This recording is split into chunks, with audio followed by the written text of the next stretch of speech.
అదే RTV app వార్తల్ని క్షణాల్లో చదివే అవకాశం ఉంటుంది. ఒక న్యూస్ పేపర్, ఒక టెలివిజన్ ఛానల్ మీ చేతుల్లో ఎప్పుడూ ఉంటాయి. కార్తీక మాసం ఏకాదశి పర్వదినం శనివారం వెంకటేశ్వర స్వామికి ప్రీతిపాత్రమైనట్టు ఒక రోజు.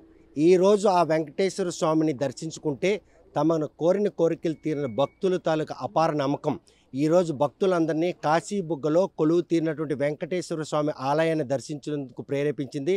అయితే నిర్వాహకులు కూడా ఊహించిన విధంగా పెద్ద మొత్తంలో భక్తులు రావడంతో తొక్కిసలాట నెలకొని 12 మంది భక్తులు దుర్మరణం కావడానికి కారణమైంది.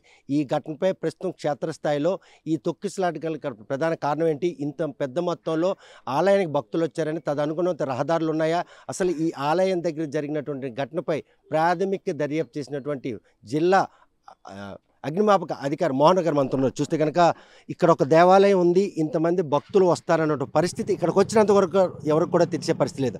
ఆ ఘటనకి ఏ అంశం దోహదపడింది ఈరోజు ఆ 12 మంది? నాకైతే ఇప్పటివరకు ఇంత పెద్ద ఆలయం ఇక్కడ ఉన్నట్టు మాకు ఐడియా లేదండి.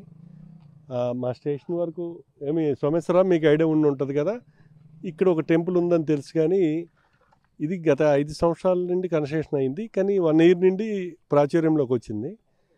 ఇంతగా ప్రజలు అదే మహిళలు కానీ భక్తులు కానీ ఇంత వస్తారని ఊహించలేదు. దానివల్ల ఈ సంఘటన జరిగింది.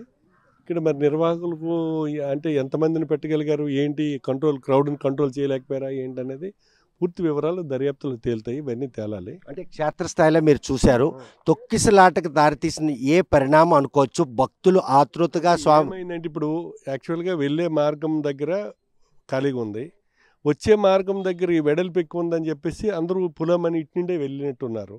వాళ్ళు వచ్చేవాళ్ళు వెళ్ళేవాళ్ళు దీనివల్ల స్టాంపెడ్ అయిందని చెప్పేసి అనుకుంటాను. అంటే ఇప్పుడు అక్కడ సిచ్యువేషన్ చూస్తే అడిగాను నేను, మా వాడిని అడిగితే ఇది ఏంటంటే వచ్చేది సార్ అన్నారు. వచ్చే దగ్గరే ఎందుకు స్టాంపెడ్ అయిందంటే వీళ్ళు ఖాళీగా వచ్చేది నెమ్మదిగా వస్తుంటారు కదా, ఖాళీగా ఉందని చెప్పేసి దీనిపైన వెళ్ళారు. అంటే దర్శనం కోసం ఆతృతగా వెళ్ళే వారి మధ్యన జరిగినటువంటి ఈ తొక్కిసలాటే ఆ ఘటన కారణం. కేవలం మరి వేరే కారణాలు ఏం లేవు, తొక్కిసలాటే. అంటే ఎవరి మట్టుకు ఆలే మేము ముందు దర్శనం చేద్దాం స్వామిని అనే దీంతో ముందు పోయారు. దానివల్ల స్టాంపెడింగ్ అయింది, దానివల్ల ఈ సంఘటన జరిగింది. కనుక ఘటన జరిగిన తర్వాత రెస్క్యూ ఆపరేషన్ చేయడానికి వచ్చినటువంటి మీ బోటులకి ఎటువంటి అసౌకర్యాలు అడుగడుగునా కనిపించింది? అంటే మన ఫైర్ ఇంజిన్ కూడా ఇక్కడ వరకు రాలేదు. మొదట విపరీతంగా జనాలు ఉన్నారు, మా వాళ్ళంతా పరిగెత్తుకొని వచ్చి ఒక ఆమె చేయడం జరిగింది. ఆవిడ బతికింది కూడాను. మిగతా వాళ్ళు అందరూ అక్కడికే చాలా వరకు స్పాట్ డెత్ అయ్యారు అనేసి ఇప్పుడు తెలుస్తుంది. వాళ్ళు అక్కడ ఎప్పుడైతే ఇన్వాల్వ్ అయ్యారో అక్కడ వాళ్ళందరూ స్టాంపింగ్లోనే కొంతమంది ఇదైపోయారు. చూస్తే కనుక ఈ ఘటన చేరాలనుకుంటే మాత్రం తదనుకున్న రహదారి సౌకర్యం కూడా లేదు, అంత టైట్ అంటే నేర రోడ్లు అన్నీ కూడా ఉన్నట్టు. మనం ఎంత నేర రోడ్లు ఇప్పుడు మనం వచ్చాం కదా, ఇది నేర రోడ్లు. ఈ నేర రోడ్లో మరి ఇంత కార్యక్రమం అసలు ఊహించలేదు. ఇది భక్తులు కూడా ఇంత దీనికి వస్తారని మరి వాళ్ళు కూడా ఊహించి ఉంటారేమని నేను అనుకుంటాను, నిర్వాహకులు కూడా. మేమైతే ఊహించలేదు ఇంత లోనకి ఇంతమంది ఎలా వస్తారు అనుకున్నాము. వచ్చారు, అసలు మనకు తెలియదు. అసలు ఈ గుడికి కూడా ప్రాచుర్యం బాగా పొందినట్టు ఉంది, వచ్చారు. ప్రాశస్యం ఉన్నటువంటి దేవాలయం కాబట్టి రావడం అయితే జరిగింది. తదనుకున్నటువంటి ఏర్పాట్లు అక్కడ ఉన్నట్టు మీకు అనిపించింది అదే చూసినప్పుడు? ఏర్పాట్లు అంటే వాళ్ళు ఇంత దీనికి ఊహించి ఉంటారని నేను అనుకుంటాను. ఇప్పుడు ఆ రైలింగ్ ఊడిపోయింది, అదే ఇలాగ ఊహించుకుంటే అది వేరే విధంగా ఉంటుంది కదా, స్ట్రాంగ్గా కట్టేవారు అంతే తప్ప మొత్తం మీద ఇంత క్రౌడ్ వస్తుందని ఊహించి ఉంటారని నేను అనుకుంటున్నాను. కనుక కార్తీక మాసం శనివారం, అందులోని వెంకటేశ్వర స్వామిని దర్శించుకోవాలన్నటువంటి ఈ ఏకాదశి పర్వదినాన పెద్ద మొత్తంలో భక్తులు ఇక్కడ రావడం జరిగింది.